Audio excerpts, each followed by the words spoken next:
Hey guys, it's me, David Young. I just wanted to do a quick thing today because I'm making this fabulous jacket. It's going to be sort of like a trench coat slash double-breasted fabulous monstrosity.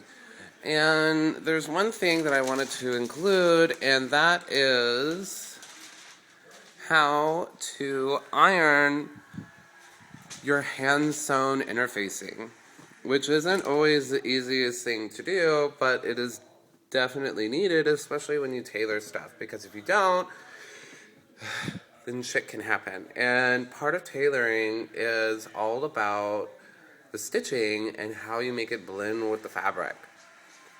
So, as our iron heats up, I wanted to explain something. So, I did hand-sewn interfacing with sort of like a herringbone type fabric, which you can see here. I think it's quite spiffy, but this is how they used to do it before they did that horrible stuff called fusible interfacing.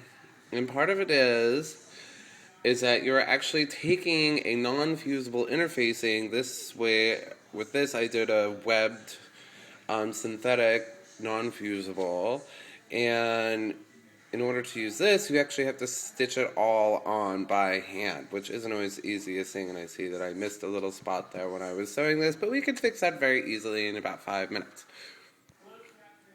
Anyways, but with tailoring, you press, you don't iron. And pressing is very important. That's what causes the fit. And fit, of course, when you're doing couture sewing, is the most important part. Cost does not matter. It's all about how it fits the individual once it's all done. As you can see, I have about 1/8 inch cut off the interfacing, which is very important, because without that, okay, our iron's hot. So, you want to steam your iron, steam the piece you're doing on one side,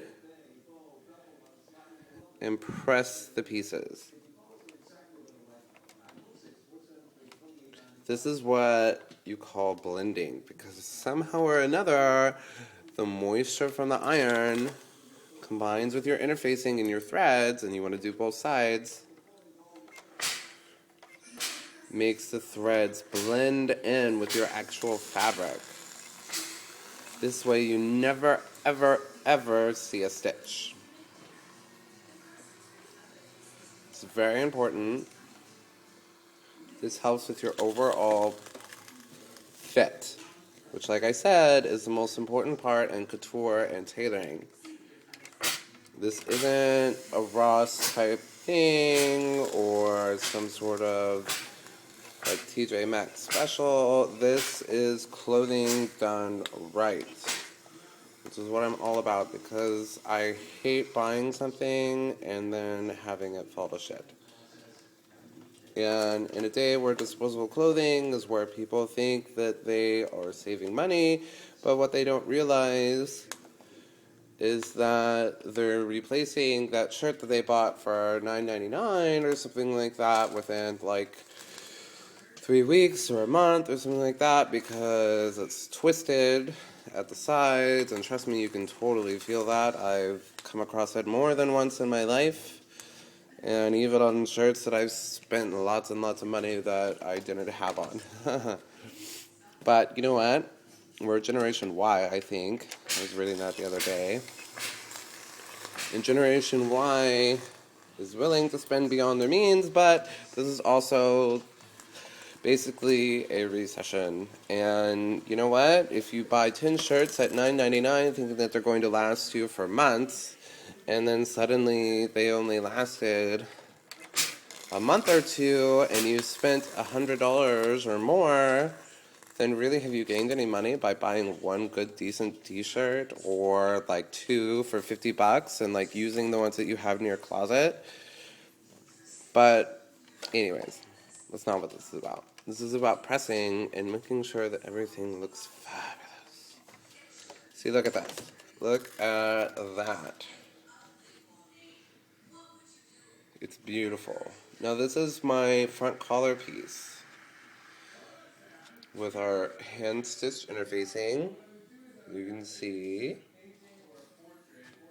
And this is going to be our back collar, the top back collar. And this beautiful imported Scottish herringbone that I found in Colorado, of all places. I'll give you the number later. And again, this is the other front collar because there's a right and the left side to our bodies and we only have one back. So you need two front collars. And there is a different way of doing this where you make it almost entirely out of like your front piece. But I chose to do it as two pieces. Okay, now we're going to blend the front fabric too. And you do it in just the same way. It's not very hard. Anyways, I'll come back with more later. Bye.